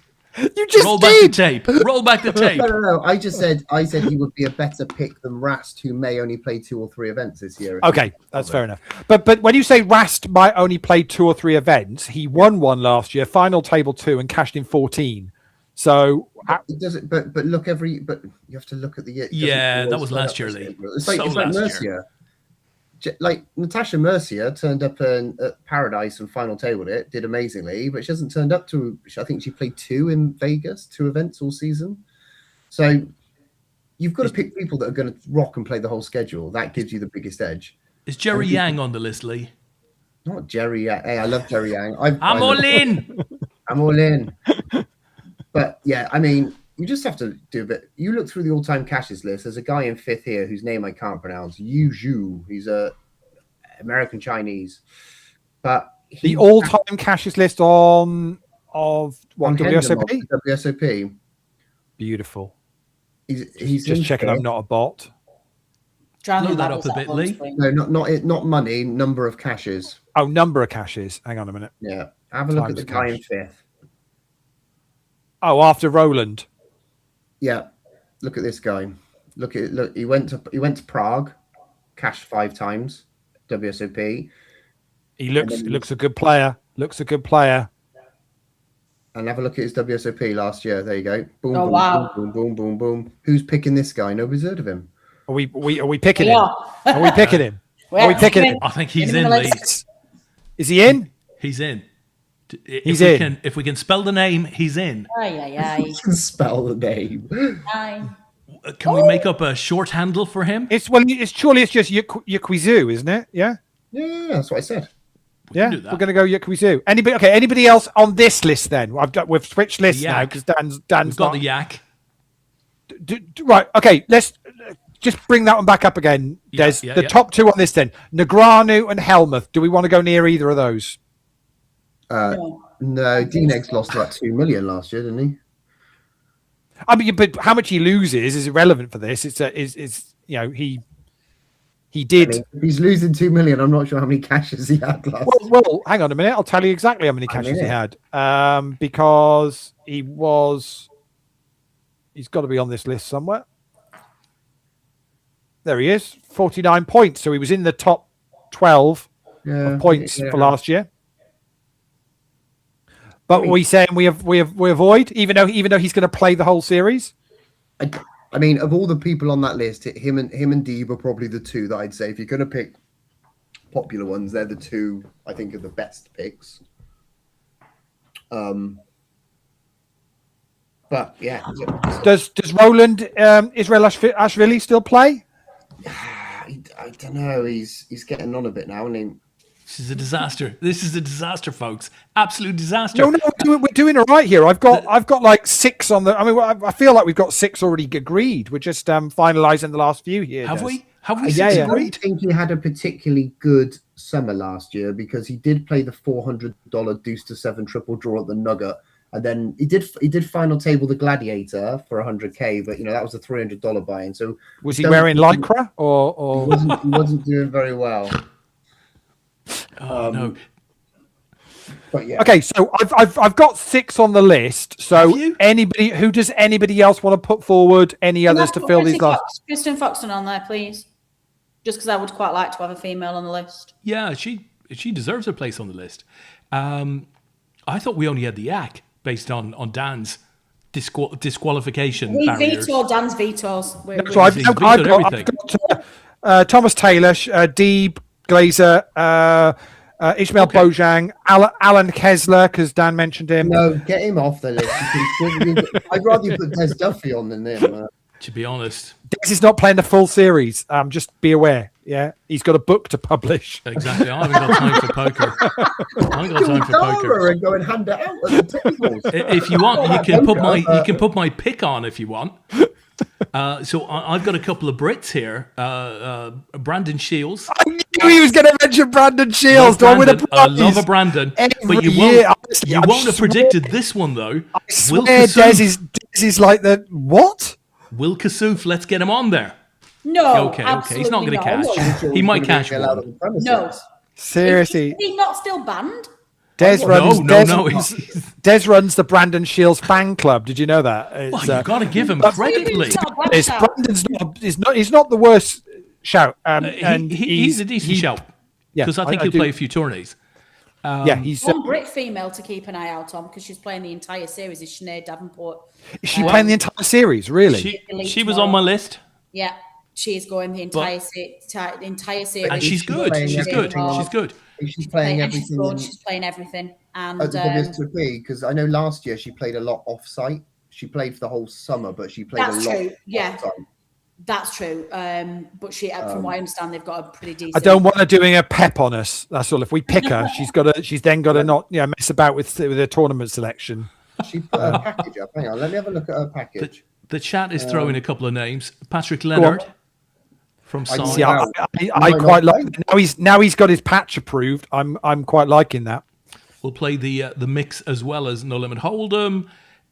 Kerry says Watt Taylor. I'm not sure I can work with that. No, we can't. We can't confirm any first names. Yeah. Sorry, Phil Taylor. If you didn't catch it, Martin Cabral is in the Kassouf vertical. Ari Engel could be interesting. What about Ari Engel? Dan. Is he playing? He might be working. Says that to everyone. No. He might be working. So you have. Oh right, okay. His partner works for Org, and during the summer they do a lot of collaborative work together. They've got like a podcast and a short series and stuff. Oh, nice. And as far as I'm aware, knowing the rules around, obviously GG's ownership of WSOP have very dramatically changed the landscape for poker media this year. There's a lot of changes going on. I'm not sure how much he'll be playing versus working, because I know Org have got quite a big team there, and he will be part of it, I would assume. So that's just, I don't know for certain, but he might not play as much as he normally does. Okay. Well, I reckon we've got 8, which is a little bit of everybody's suggestions. Quite happy for you, Dan, to pop another 2 in there that you're comfortable with if you want to, because we've got Sinead in there. We put Brandon in. I've got Sinead Kristen. in there in the end. Yeah, I've got Kristen in there. Yuki Su's in there. Ishmael Bojan's in there. Glazer, Deeb, and Taylor. They've got 2 more spaces at the moment. Just a quick one. I wonder whether, based on, I think it's absolutely right. I wonder whether we swap out Sinead for Katie on the basis that they're going out for the same length of time, and Katie's probably got a more WSOP heavy schedule than Sinead does. That's Swifty. Yeah. Their package is much more. We'll be comfortable with that. No issues with that. I'm just going to look at a package now. Just have a look at a package, because I think Katie's might be a bit more WSOP. Yeah, you're right. I do remember now that Sinead played a lot of stuff off site last year. Does Katie play other variants or just No Limit? Just No Limit. Oh, she plays some PLO, but she'll have a No Limit one. I mean, is there benefit to picking the more of the mixed game players? Do you think that you can earn more points from that, or not really, or is it? Yeah, well, fields. It's a double-edged sword. The fields are tougher but smaller, I would say, because you get so many specialists. Maurice Hawkins, anyone? No, I couldn't pick him if you paid me. The guy's an absolute tool. Josh Aria is not a bad shout. He said he was playing full schedule. Okay. Do you want to, Dan? Yeah, go with that. I'm just saying things out loud. You don't have to look at it. I'm literally writing down every word that you say. So, can we really watch a World Series of Poker this summer and not have some form of investment in Phil Hellmuth? We've got to get him in this team, surely. Even if just for the of it all. The problem you've got with Phil Hellmuth at the moment is because he's doing so many other things. He now attends more as like a token thing. He max late regs most tournaments, and sadly, his 20 big blind strategy is terrible. As competent as this empty can of monster. How did he do last year, Leigh? Rubbish on caches.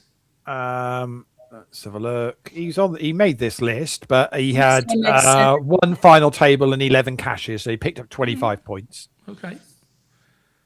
Not horrible. No. I mean, the interesting one that I thought on that list is Patrick Leonard from last year. 15 caches, but only 1 final table. Can he turn that consistency into some more? But again, he maxed late regs everything. So this is, if I saw him tweet something yesterday, maybe. And somebody was complaining that they went through the schedule and like there was, I don't know, maybe 20 events of the 100 that you could still max late reg, but start in day 2, not in day 1. And they were complaining about it, saying this isn't what the WSOP is all about. It shouldn't be like this. And Patrick Leonard's reply was, this is perfect. This is like the best ROI investment you can have. So I think he will put the volume in, but he will increase his variance dramatically because he'll max late reg everything. So I mean, he's one of the best players in the world, so you can't not. But do we just go? You go on the basis that he didn't have any super deep runs last year as such, and he's So could it be this year he does playing? Well, yeah. If he's playing the volume, then therefore the variance would suggest it could go his way, and if it does go his way, it could be a bumper year. I'll tell you who else isn't another good shout if you want an English person is Dan Charlton. He's going out for the whole schedule. He flew out yesterday. Yeah, saw that. And he'll play everything. Pretty much. Should we have? Do you want? It feels like it's a toss of a coin between Dan or Patrick. I think I'd have Patrick over Dan. The other English person I'd consider is Adam Owen. He obviously plays all the mix, but it's whether he flies out. Is Adam playing a lot? Do we know? I saw him last year. So last year he had 1, 2, 3, 4, 5, 6, 7, 8, 9, 10, 11, 12, 13 caches. Oh wow! So he's there for the whole summer. His first cache was May 30th, and his final cache was the closer, last event of the series. So he was there for the whole summer. He's not had any other children that I know of. I think he's only got the one. These are the things you got to think of, like what would stop him going out. And he's been traveling this year, so he was in Jeju earlier this month. Played all the Asian stuff in Taipei as well. So, well, would you rather? So we've got Adam, Patrick, and Dan. One of them has definitely got a spot, but do we want to actually put one of them in instead? If we've got Kristen Foxon in, do we want to? I'm not so just dropping it for. But if you, how much do you think Sinead is actually going to play? I can't answer. I don't know. She might play. This year she might play a whole schedule in the venue, and then she's not a bad shout at all. Are those three better than a Brandon Shields for this game? No, Brandon will sell a huge package. He'll play absolutely everything, especially after his deep run in the Caribbean. I think he'll play everything. Okay, so if you were picking one of Adam, Patrick, and Dan, which one are we going for? I think I'd go Patrick. I think he's due. I mean, if you're picking the logical pick, you go Patrick. Okay.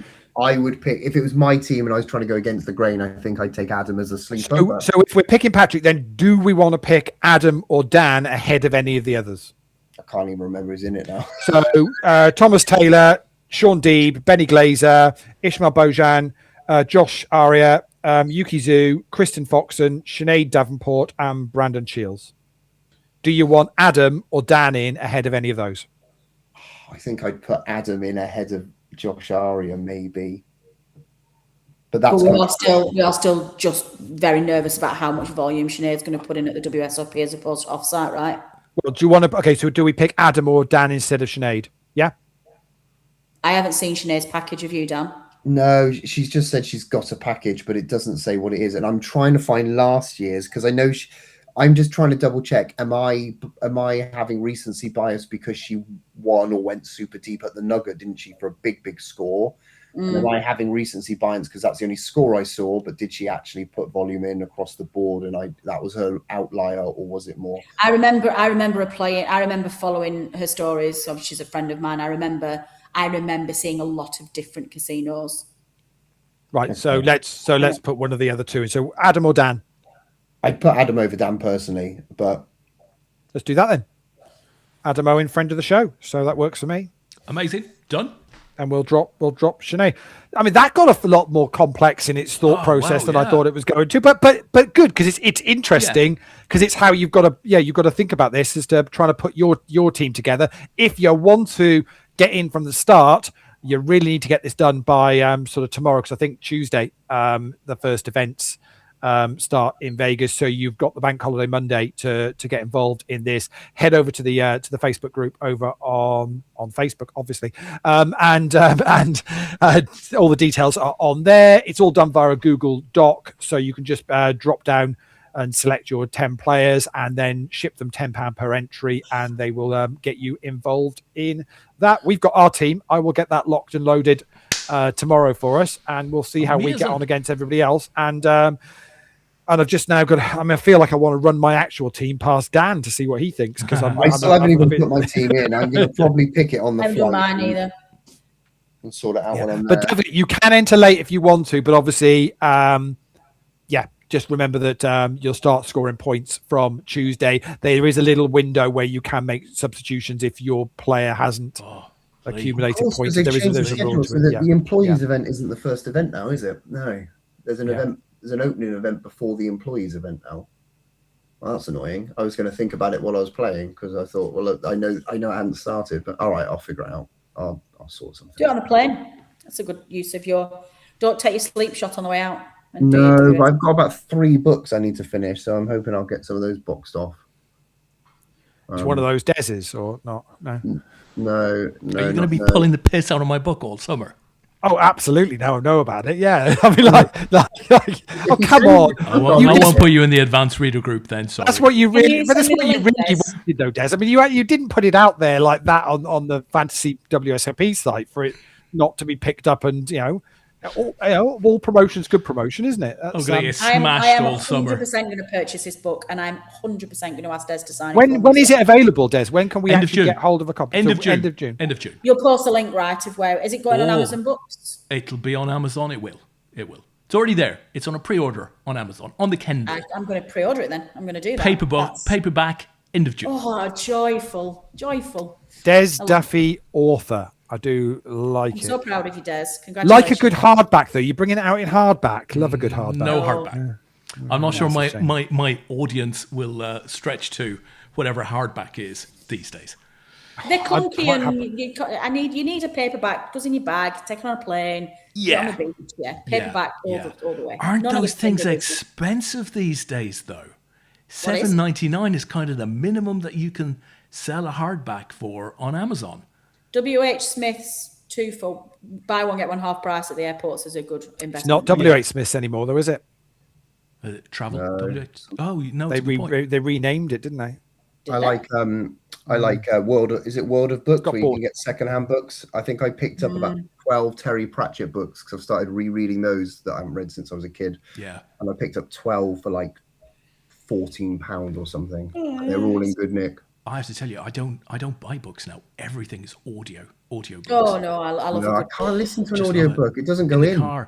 the car. same. You know, for if I'm in the car for an hour or 2 hour trip, whatever. That No, I just that works read well my for book me. when I'm just do driving. podcasts for that. I don't do books. Yeah, poddies as well, of course. I do a lot of in our local charity shops. I tend to treat our local charity shops as libraries, and I buy books and jigsaws from them, take them home, read them, and complete them, and then send them back to the same place so they can resell them. Yeah, that's nice. good. Yeah. I like. I used to do that with the colouring books, but they got a bit annoyed about it, so I don't bother anymore. Yeah. Side note, just before we go, has anybody been watching this new Poker Wars show that Kevin Martin's put together No. on YouTube? I think I've heard. I've seen possibly. about it, so I'm So aware he's of it. set up Yeah. himself, taken all the cost of the production, and it's basically I suppose a bit like the GG Game of Gold, but he's doing it all himself, producing it, etc. But it's like part Big Brother, part poker, and they're on. I think they're at the final 3 now. But I saw Abby Merck's on it, isn't she? she got knocked Oh out yeah. yesterday. She got eliminated yesterday. Oh yeah, mean. No, it is. And I saw it. Oh yeah, now I see it. And then, but That girl's presence. I mean, Dan and I had a conversation about Abby 18 months, 2 years ago, Dan, when we were outside Goliath for about 5 hours chatting away because why wouldn't we? Because it's you and me. And yeah, her career's just gone absolutely insane. She's worked so hard at that. She needs to step away, I think, from the inflammatory, clickbaity stuff that she's got involved in Twitter. She doesn't quite need to get into the wars that she needs to get involved in. But generally speaking, her content's very good. And you're a fine one to talk for the not the clickbaity stuff, but the inflammatory stuff that goes on social media. I get the nonsense tweets. It never fails to surprise me. Every now and again, I get a tweet that blows up, and I get hounded by opposition football fans, and I have to turn my phone off, and I get a lot of abuse from them. And it's the most weirdest texts that seem to get people riled. It's just me. Natalie, I put out a little text last year. It might have been last day of the season or whatever, which some Liverpool fan had made a video outside Anfield. Arsenal tears, right? So he's drinking this bottle or whatever. It's Arsenal tears, blah, blah, blah. The video went out, so I just added a comment and pushed it out, and it got picked up, right? It did 1 million views in 24 hours. Incredible. Then it died away. It was only a 24-hour thing. Died away. Some fucking Arsenal fan retweeted it 2 or 3 days ago. What was the Arsenal fans? It's done 1.2 million views in the last 2 days. Nothing for 12 months. And they've all gone, oh, you'll be lucky to qualify for Europe. It's like it's gone nuts. Honestly, mine this week was an Arsenal fan. And they just went crazy. I'm like, what they is wrong are with they you are people? getting their own back big style on everyone. 12 years of waiting or whatever it is. Yeah. It's longer. How long have they? I know Was it's it 22, 2003? 22, yeah. I mean, weirdly, it's nearly as long. I remember when United were, 26 years for a title, and that was a big deal. Yeah. And actually, you forget that actually, Arsenal's has been 22 years. You forget that Liverpool actually was how long it's been. 29. Yeah. So it can happen. It's remarkable. Absolutely. It can happen. Could 3 well years, happen. wasn't Could it? well happen to City. Could well happen to Chelsea. You Yeah. just don't know. They could be waiting 10 years before they pick up another title. You just And you've got to say, if don't know. Arteta You does a just don't good know. enough job, and why shouldn't he? I mean, that Arsenal team could win the next 2 or 3. They could. You know, they have the potential to do it. Yeah. Now they know how to, and it is weird. It sounds a crazy thing to say, but it is genuinely a thing. It's that once you get one across the line, how then the next one feels like, okay, we know how to do this now. We know what we're doing. Out for Liverpool like that. They've had disastrous follow-on seasons from their 2 Premier Leagues. Can I just share this tweet with you before I go? Because I Yeah. saw an absolutely sublime tweet today, speaking of Chelsea. And it was, I'm going to try and remember it because I can't find anything. And it's this guy tweeted and said, basically, it's good for the Premier League that West Ham have been relegated. Oh. Now that Spurs are the new West Ham and Chelsea are the new Spurs, there's simply no room anymore. There's no market anymore for West Ham in the Premier League. And I just thought it was such a sublime tweet that I was just like, props. It's got a certain amount of thought in that. It is a crazy situation to think you've now got a 60,000 stadium playing down in the Championship, and Very good for the Championship. And I don't know what who was the biggest ground in the Championship before West Ham have now gone down. Yeah, QPR, 18,000. Coventry? What about Coventry? Say no one's got more than about 30. Is 30,000 is probably about the biggest, isn't it? I'd imagine. Probably. Obviously, Sunderland's was, but they're not in it anymore. Hillsborough was a big one, wasn't it? I mean, Southampton. It may very well be Borough, actually. Southampton's 32, I think. It's I'm going to say we're 23, I think. So biggest. I think there'll be a hard core of West Ham fans that will definitely stick with them, but they're going to lose a lot of. They just want West Ham just got to make sure that they secure down their training Sheffield ground. Wednesday. That's all they need to do. Sheffield Wednesday. So They're not in the Sheffield Wednesday, Championship. so They're in Hillsborough. League 2. Well, Hillsborough used to be used for all the cup. It is the games. Riverside. It's the Riverside that's the biggest. Chef Wednesday are in League 2 now. He's just giving They've me a gone whole down again, list. I haven't was scrolling through thinking that's a lot of teams eventually. It's the Riverside that's the biggest now. I feel like Stadium Light might have been third behind them. Obviously, they're in the Premier League now anyway. So, it's Middlesbrough. So now they'll be second because, West Ham. I think it's great for the Championship having West Ham back in it. Makes it even tougher for us to get back out of it. It's a tough league, as has been proven this year. That teams will do anything to try and get out of it. What did you think of? Can we finish this? I'm so sorry. I know you said we were going to go, but can we finish very quickly on Spygate? Was it just very quickly around the room, right punishment, and was it fair that Middlesbrough got a second shot at the final? What's everybody's view on this? Right punishment.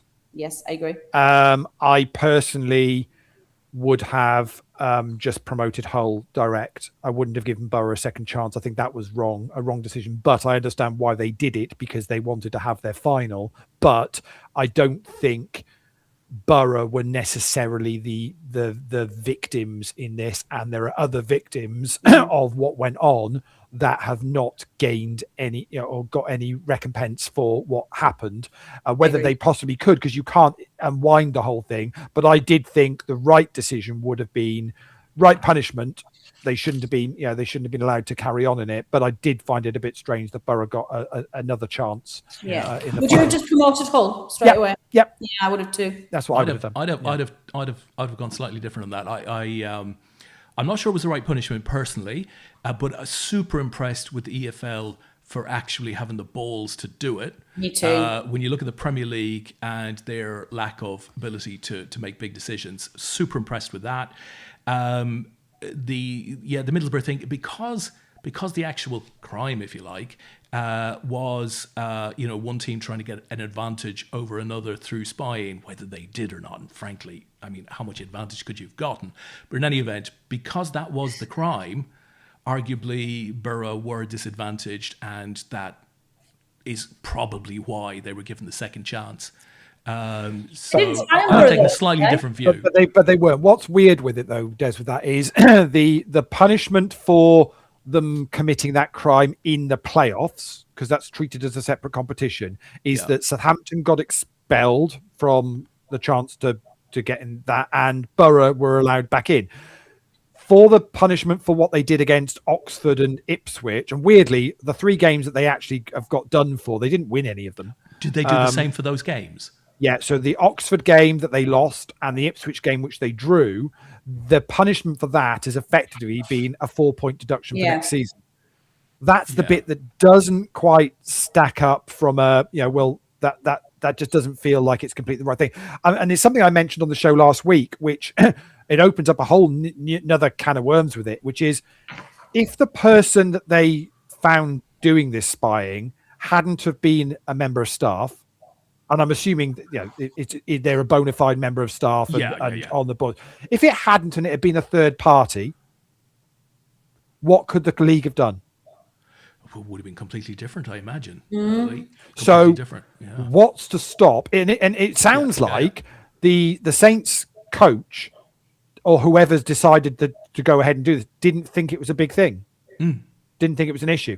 So what's to stop clubs going, well, I'll use a third party to go and get me some drone footage of opposition to... But you've still got to commission it though, right? So it's still an offence that you've committed. How do you prove that you've committed? How do you prove that it's been commissioned? Well, I think that's the point, Leigh. This is the point. It feels like... think long and hard about it, right? It feels like a whole grey area here where the rule that's in place, if clubs really want... I mean, the stupidity of Southampton, if they wanted to go and do this, of getting one of their guys to do it, is nuts, really. Yeah. They should have known too, because there was a Leeds discussion, 2 or 3 seasons ago, which was big news at the time about spying. Yeah, that was Bielsa as well, wasn't it? They're quite naive to do that internally with one of their own staff. I mean, but what's bizarre though is they're coming out going, well, this is to put an end to that because I can't believe we're ever going to have this kind of thing happen again. And I don't know what your view is on it, Dan, but my guess is this will happen again. So there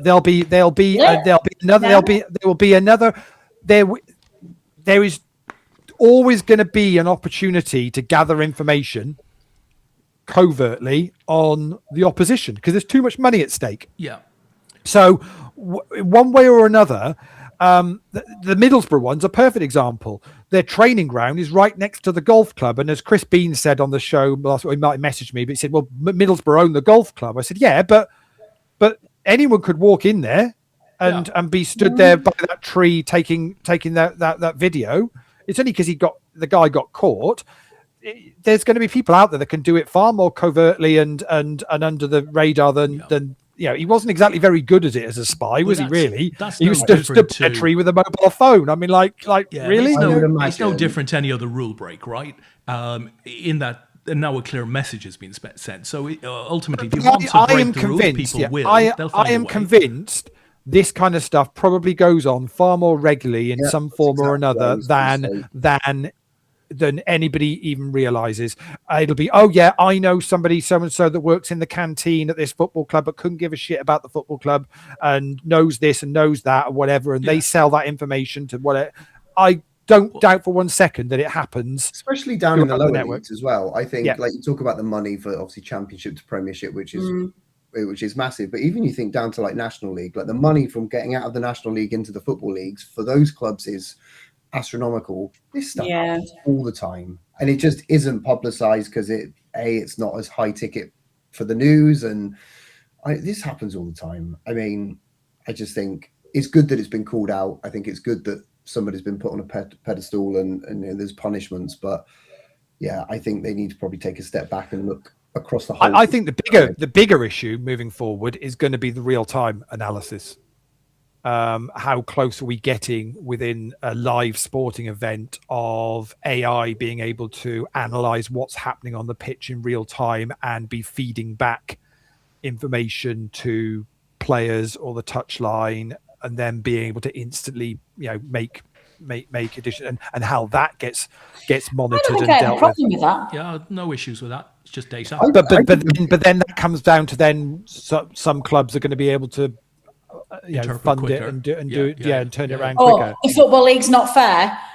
Shocker. I'll buy £120 million player and don't play him all season. Yeah. When you've got players when you've got teams that can fork out 100 million for one player, and that's more than the entire history of another club's term, then that's just the way it is. Par for the course. Football isn't fair. There's strength and there's weakness and everything. So that's I read a story last week where, and I follow lower league football quite intently. Obviously, follow Forest Green in the National League, and then my local team, Gloucester City, are all way down where. But what was really isn't that Spraggy's team?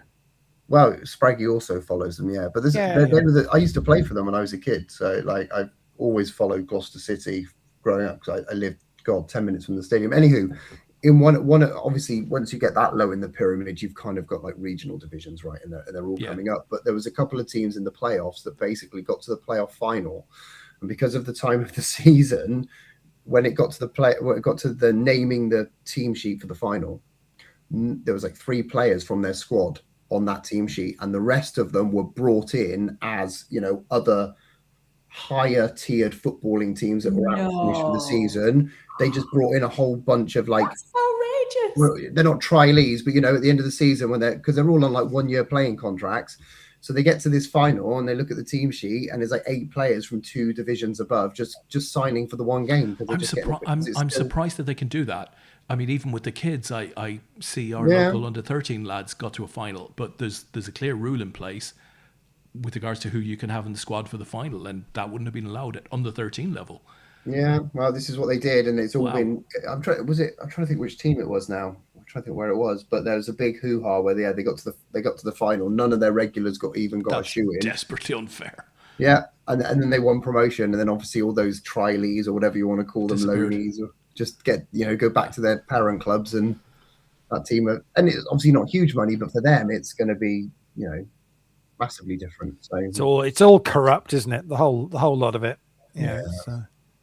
But we still watch it every week. You know, even if it is that way, you kind of hope there's a certain level of integrity of 11 players per side on a football pitch, and you give them a ball and they just get on with it. If everybody else didn't get involved, it actually would, at least it would just be, one team versus the other, wouldn't it?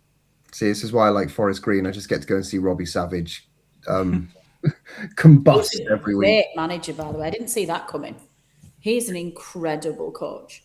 Well, Vince Dale, the owners, he's had an interesting path the last couple of years with that football club.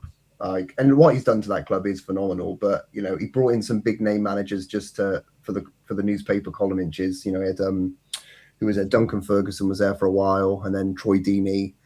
You know, so he's had some like big names to kind of get the brand of Forest Green Rovers out there. But yeah, Savage is good. He's changed the team around. Good to be. Who was managed before? The guy that's back at Cheltenham, local guy. I can't think what his name is now, but he was really good. But he just played very defensive, solid football, concede less than what we score, and like eke out the 1-0s. And the fans were getting a bit bored. And then Savage has come in, and it's just like, I know, feel that pain. Forest Green trying to play like Brazil of the 90s. You know, you score 3, we'll score 6. It's fine. So yeah, it's entertaining. It's quite a mad one though, isn't it? Because Dale's background is obviously his environmental kind of energy business, ecotricity, isn't it? And that's kind of where his kind of money and everything's coming. And a lot of that is going back into the into the kind of the green energy side of things. Yeah, he's just snapped up a football club and trying to make them an environmental football club along the way, which is it's great. They were in the local Stroud divisions of football. They were in like the 20-something tier. They were literally playing in like Stroud Division 2.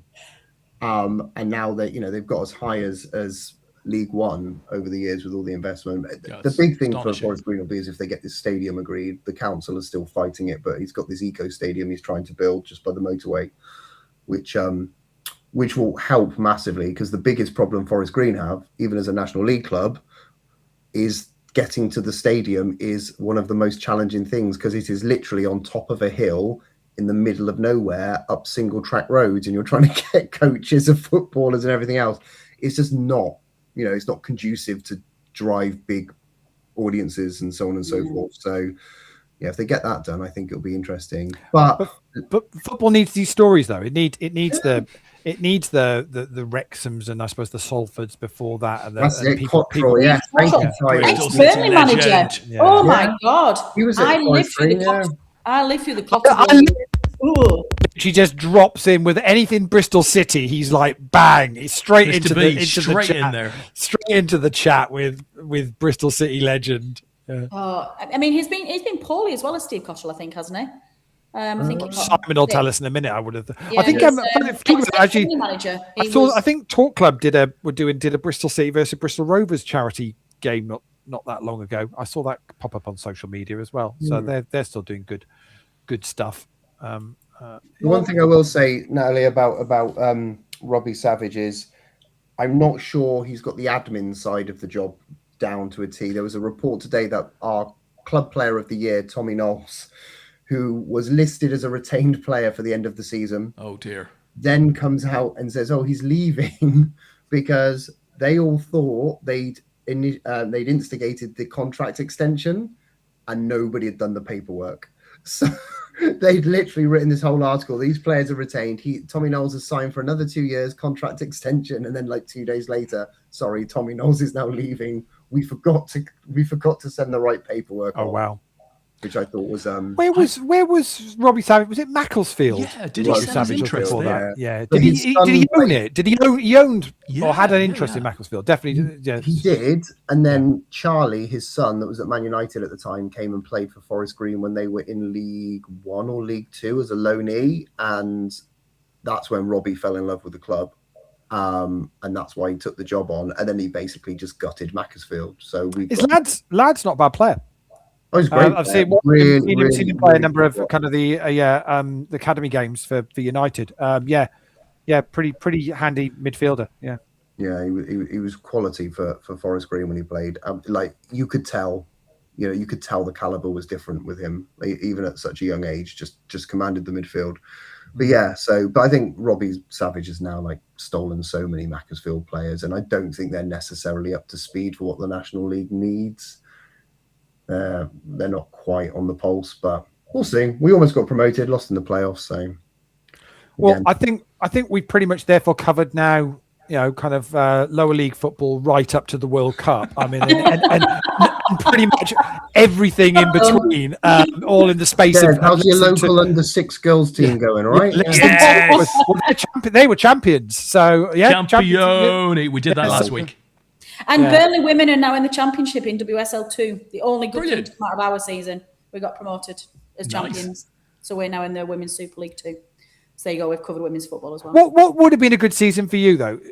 Would you have wanted to stay up or clinging on for another season to try and then come good? Or I don't mind relegation if it's relegation with a fight and a clear structure and a clear identity of what we're trying to do. My concern since ALK came in and sacked Daesh is that we've gone from Vincent Kompany on one extreme to Scott Parker on the other.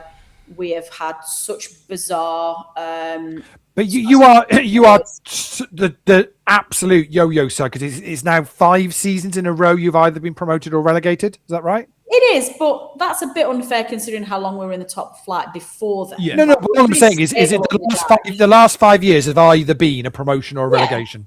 But that's okay. I don't mind that.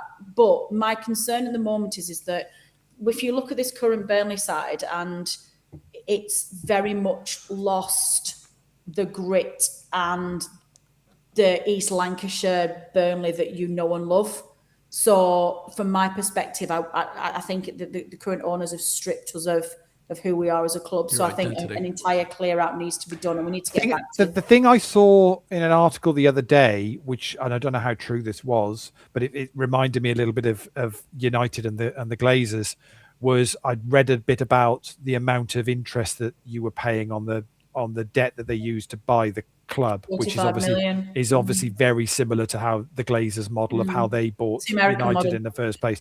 Is that is true then? So you're basically funding.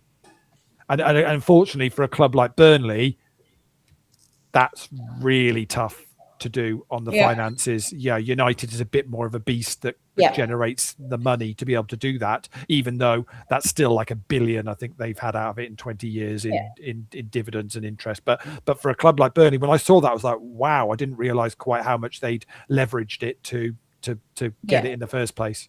Yeah, it is. But equally, the commercial side of the club has really thrived under our owners. On the pitch has been terrible, but behind the scenes, the infrastructure at the club and the commercial and the revenue and the American investment and the profile in the American market has been really good. So we are making more money than we've ever made commercially. So it does even itself out.